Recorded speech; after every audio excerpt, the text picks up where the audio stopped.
Good morning, YouTube. This is WakMed19, and I wanted to bring you an update for the Oculus Rift. I did a video about the Oculus Rift a while back, and it had a really good response. There's a lot of people that are really interested in the Oculus Rift. Now, for those of you who didn't catch that video, there will be an annotation on the screen and in the description. But the Oculus Rift, Oculus is a company, Rift is the device. It's a virtual reality. You wear it on your face, and you interact by moving your head back and forth, as opposed to certain features of a joystick. It's going to have a keyboard with it and a mouse. And I recently saw an interview with Jamie Heineman, who is from Mythbusters, and he went through and played with the Oculus Rift, and the guys who were interviewing him were able to see what he was able to see, and it was really cool. It was a really interactive interview, and I was very impressed. I didn't know that Jamie Heineman had such an in-depth knowledge of the virtual reality world, and he really did not approach it from a gaming standpoint so much as that he approached it from a what it can be done for robotics and for not being specifically inside, like he likes to crash cars and stuff. So there were several other things that I took out of the interview. First of all, you have to imagine that this guy is an expert in his field.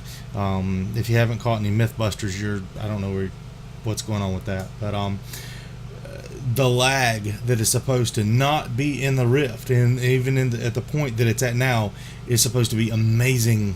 That there's a lack of lag, and that's really cool, and it's something that the developers have been very impressed with. It's supposed to be extremely easy to use when you walk around inside this thing, or inside this world that's created.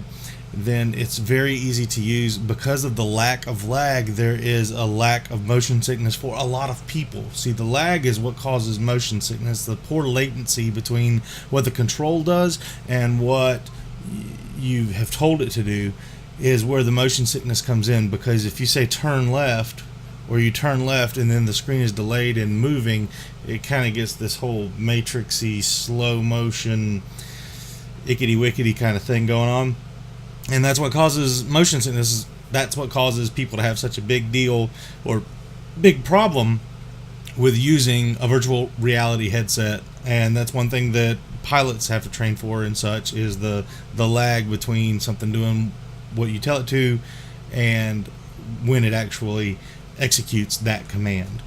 Heineman said that the world that he walked through seemed natural. I don't think that was the exact words, but it was fluid. He said he felt like he was there.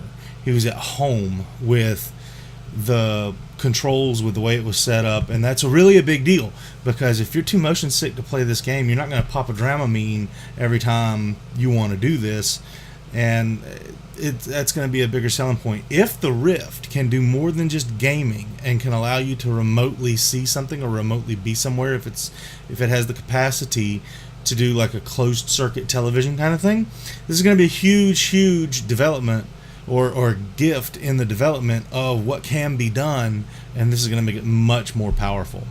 That's all I have for you so far. I am still looking out for it and still looking for new and exciting things about this device. Hopefully we can bring it to you, because I know there are people sitting in ambulances right now wishing they had an Oculus Rift so that they could entertain themselves when they're not saving lives.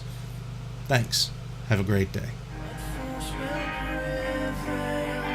Guided by the skewer, and only one thing sure.